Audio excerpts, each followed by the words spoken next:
سلامونه او احترامات می قبول کړئ دوستانو. یو ډیره دردونکې قصه در سره شریکوم په دې هیله چې دا ویډیو تر پایه وګورئ او که تر اوسه مو زموږ چینل نوی سبسکرایب کړئ نو مهرباني وکړئ همدا اوس یې سبسکرایب کړئ.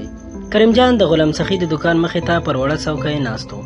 د چایو ډکه پیاله په لاس نرم نرم ورسره غږېدو چې مخامخ ښځې پام ځان ته ورواړو. ښځه لږس لاسته پرتې کوڅې څخه راوتلې وه. پیکا شنه چادري پر سر نرۍ جګه ښځه وه. همغلته وړاندې پاخه سړک ته پر وتلې لاره ودرېده. شاوخوا ته یې کتل چې پر دی سترګې ولګېدې. خدای زده ولې لږ پرې راتاو شانتې شوه. څو شېبې یې نیغ نیغ ور وکتل. دې کار د کریم جان پر تندي د حیرانتیا ګونځې جوړې کړې. څو ګډوډ فکرونه یې سر ته ورغلل. لا سر ته د ورغلو فکرونو په سره سمولو لګیا و چې ښځې بېرته مخ ترې واړو. وړاندې د بازار په منځ کې د تېر شوي پاخه سړک پر لورې وخوځېده. څو ګامه پس بیرته ودرېده. بیا یې ده ته تر شا وکتل. بیا بیرته یو څو ګامه وړاندې لاړه. بیا بیرته ودرېده. ده ته یې تر شا ور وکتل او چې کریم جان یې بیا هم هغسې خوا ته ورکتونکی وموند. دا هم راتاو شوه. دغسې ورو ورو او زړه نازړه پرې رارهي شوه. د کریم جان زړه دربا پیل کړه. ورخطا یې یو دوه غړپه له چای وکړل. یو ګونګ شانتې ګمان ور پیدا شو. ښځې همغسې ده ته کتل. وار په وار دوکان ته رانږدې کېده. چې ور ورسېده پرې راتاو شوه. د ده مخې ته مخامخ ودرېده. کریم جان وچ حلق ښځه له نږدې له نظره تېره کړه.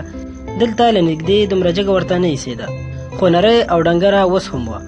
چادري ډېره زړه وه، څو ځایه شلېدلې وه چې په بېلابېلو تارونو بدرنګه ګنډل شوې وه. نورې جامې یې هم خوارې وې خو پاکې وې. ښځې داسې وښوده لکه له دوکانه چې کوم شی په کار وي. د بېلابېلو شیانو پوښتنې یې له غلام سخي څخه وکړې او چې هر وار به د هغه پام د شیانو په پلټلو پسې پر بله شو. دی به بیا کریم جان ته په څنګ ور وکتل. کریم جان هم شرمناکه موسکا پر شونډو څو ځله سترګې ورسره وجنګولې او هر وار یې خواږه خواږه شوقونه ورکې حس کړل. ښځې اخر هېڅ شی هم ونه پیرل، بیرته رهي شوه او چې لږ وړاندې لاړه بیا یې هم ده ته تر شا ور وکتل. نو د کریم جان ګمان هم په یقین بدل شو. زیاتینو دلته کېناستو ورته آرام نه ورکاو. زر یې خپله تشه پیاله په خپل ځای کېښوده. غلام سخي ته یې وویل زه دستي بیرته راځم او پاڅېدو. ښځه د پاخه سړک پر خوا روانه وه. دی هم ورپسې رهي شو. ښځه د سړک پر غاړه ښي لاس ته تاو شوه. دی هم بازار ته له ور رسېدو سره ښي لاس ته پسې تاو شو. خو د خلکو په ګڼه ګوڼه کې ښځه ونه لیدی شوه. ورخطا د ګوتو پر سر ودرېدو. غاړه یې د هغې د موندلو په تمه اوږده کړه چې بیا یې هم ونه لیده. لا یې ګام پسې چابک کړ. له ښه مرغه یو څو ګامه پس بیرته یې پرې سترګې ولګېدې. د یو پلورنځي مخې ته ولاړه وه. ځان یې د هغه لویو شیشهیي کړکیو شاته د ایښو توکو په ننداره اخته کړی و. کریم جان خوشحاله شو او مسکی شو. په زړه کې یې وویل شاباس د نر لورې، ما ویل که رانه ورکه شوې خو ته دلته راته ماتل وې. او ور روان شو. چې شیبه پس هغې هم ولیدو. ننداره یې پرېښوده، بیرته روانه شوه. کریم جان ځان ور ورساو. څو ګامه دغسې چوپه خوله څنګ په څنګ ورسره لاړ. چې لږ سره یو ځای غوندې شول. همغسې په تلو تلو کې ورته وویل سلام، چېرته له خیره روانه یې؟ ښځه بې له دې چې ور وګورو ویې ویل هېڅ چېرته نه، کور ته ځم. پسې یې وپوښتل او ته؟ کریم جان لنډ وخندل. زه نه پوهېږم، هر ځای چې ته وایې. دې غلې په څنګ ور وکتل. څه یې ونه ویل خو کریم جان وړاندې لاړو. څنګه ما هم در سره بیایي؟ ښځې ځان ناګومانه واچو. ویې ویل چېرته؟ کریم جان وویل ستا کور ته که نه؟ ښځې بیا په څنګ ور وکتل. معناداره یې وویل هلته به نو څه کوو؟ کریم جان په خندا کې وویل هېڅ نه، یو ساعت به سره کینو. دی هم لنډ وخندل. ویې پوښتل پیسې لرې؟ هغه وویل هو که نه؟ دی وویل څومره پیسې لرې؟ کریم جان په ډېر فخر سره وویل دغومره خو شته چې ستا چاره پرې وشي. او مخکې له دې چې ښځه څه ووایي ترې وپوښتل وایه څو روپۍ غواړې؟ ښځې ور غبرګه کړه 1.5 سل. کریم جان بې اختیاره تکرار کړه 1.5 سل روپۍ. ښځې وویل هو 1.5 سل روپۍ. لرې یې که نه؟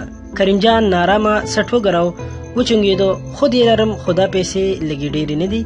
ښځې وویل نه پې ارزم. کریم جان څه ونه ویل. دغسې چورتي څو ګامه ورسره لاړو. ښځې وپوښتل څنګه خوښه دې ده که نه؟ کریم جان ناراضه څه وګڼېدو. خبره یې واړوله نوم دې څه شی دی؟ هغې وویل په نوم څه کوې؟ کریم جان ور غبرګه کړه هېڅ نه. ښځې وویل مهمه نه ده. پسې ویې پوښتل څنګه 1.5 سل روپۍ سمه ده؟ کریم جان بیا خبره واړوله. په اعتراض یې وویل نو لږ تر لږه دی دا عمر خو راته ووایه که نه چې درګرده همدا 1.5 سل روپۍ کوې. ځوانه یې که نه؟ جینۍ وویل هو. څو کلنه یې؟ جینۍ وویل 26 کلنه. ښایسته یې؟ جینۍ بیا وویل هو. کریم جان په خندا وویل مخ دې راته ښکاره کړه. ښځې ته قار ورغې. وغورېده. ویې ویل دلته نه په کور کې. او چې کریم جان بیا هم سرګردانه تکرار کړه 1.5 روپۍ. د ښځې حلق ورته تنګ شو. بې حوصلې ورغبرګه کړه. ډېرو خبرو ته حاجت نشته. 1.5 روپۍ ښې دي که نه؟ کریم جان پوه شو چې ښځه له خپلې خبرې نه وړي. که خبره ډېره ورسره واړوي دغسې به یې په خپل ځای پرېږدي. ځکه یې ویړه خوله په خوشامند ورته وویل دا دومره بې حوصلې کېږي ولې؟ خود به در سره لاړ شم خو په یو شرط که مې خوښه نه شوې بېرته درنه ځم. سمه ده. ښځې وویل سمه ده. پسې زیاته کړه زه اوس درنه مخکې کېږم ته تر شا راپسې راځه چې ورک نه شي.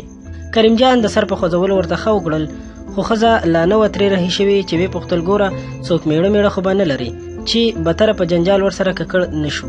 ښځې وویل چې میړه مې ژوندی وی اوس به تا سره تلم او ګامونه یې پسې چټه کړل. کریم جان هم د یو مناسب واټن ترمنځ تر شا ورپسې رهي شو. ښځه ښایسته ډېره لار دغسې مخامخ وړاندې لاړه چې دوکانونه لږ سره ختم شول. ښي لاس ته یو تنګ سړک ته ورتاو شوه. هلته لا ډېره لاره نه وه تللې چې بیا ښي لاس ته یوې نرۍ کوڅې ته وروګرځېده. ښځې د کوڅې په خوله کې پښه ونیوله. په ده پسې یې وکتل او چې دی له لرې د دې خوا ته را روان ولیدو سر یې ښکته واچوه. سیخه په کوڅه ننوته. کریم جان هم ګام ورچټک کړ. وچ حلق او دربېدونکی زړه یې کوڅې ته ځان ورورساو. نیغ ورننوتو. څو ګامه وړاندې یې ښځه ولیده چې دغسې ځوړند سر ورو ورو په تنګه باریکه کوڅه کې وړاندې ځي. کوڅه تشه وه. خال خال به څوک پکې را څرګند شو چې خدای زده په کومو چورتونو کې ورک یې خپله لار وهله. کریم جان سمدستي په تلو تلو کې د کوڅې دواړه غاړو ته ولاړ کورونه له نظره تیر کړل. ټول بې ډوله په یو بل پورې نښتي کاږه واږه او خوارکي وو. بیا یې د هغې په منځ کې نږدې بهیدونکې ویالې ته وروکتل چې د شاوخوا کورونو خاورو خځلو پکې لامبل. ترې راپاڅېدونکي خوسا بوی یې زړه خراب کړ. بیرته یې ښځې ته سترګې ورواړولې. همغسې ځوړند سر وړاندې تله. ښځه له څو نورو کورونو هم تېره شوه. اخر ګس لاسته د یو واړه کور په خړ ورننوته. کریم جان هم په بیړه ځان ورورساو. چې وره ته ورورسېدو زر یې شاوخوا ته وکتل. سیخ پرې ورننوتو. د وره شاته یې په نسبتا یو تیاره دالان کې ځان وموندو چې اول سر یې سرای ته وتی و. دی لا دغسې په فکر کې په خپل ځای ولاړو او له تیرې سره یې د خپلو سترګو د اشنا کولو هڅه کوله چې څنګ ته لږ وړاندې د ښځې غلی غږ واورېدو. راځه که نه. د زر د غږ لور ته وروکتل. هلته یې ښځه ولیده چې ګس لاسته د یوې کوټې وره ته ولاړه وه. ښځې ور پرانیست. پسې زیاته کړه راځه دلته دې کوټې ته. دی وړاندې ورغې. کوټې ته ورننوتو. وړه کوټه وه. یو زړه توشکی په یو ګوټ کې اواره وه. یو وړوکی بالښت هم ورباندې ایښی و. نور ډېر څه نه و پکې خو په ښه سلیقه جوړ او پاکه سوتره معلومېده. د دالان غوندې تیاره هم نه وه. سرای ته ورخلاصې یوې وړې کړکۍ د تېر مازدیګر پسته رڼا پکې خوروله. ده لا دغسې پکې کتل چې ښځې وویل هلته په توشکه کښېنه. کریم جان بې له دې چې څه ووایي بوټونه وویستل پر توشکه کېناست او چې له هغه ځایه بیرته دې ته وروکتل نو د لومړي ځل لپاره یې سترګې د ښځې په لوس مخ ولګېدې. د کریم جان سترګې دغسې وچې کلکې پکې پاتې شوې. ښځه رښتیا هم ځوانه وه. د همدې 25-26 کالو وه. په څېره هم بده نه وه. غټې تورې سترګې، ښایستونکې نرۍ پزه او راښکونکې خوله او شونډې، مازي ډنګر مخ او غومبورو یې لږ څه زیړه لمبه کوله. خو نور هم هر څه ښه و. کریم جان خپله پرېکړه کړې وه.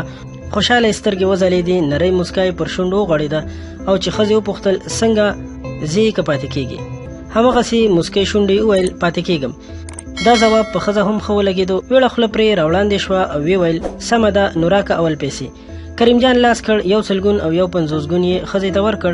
بیا یې څنګ ته د هغې کېناستو ته ځای خوشې کړ. خو ښځې همغسې پر خپل ځای ولاړ وویل زه اوس ابلې کوټې ته ځم دستي بیرته راځم.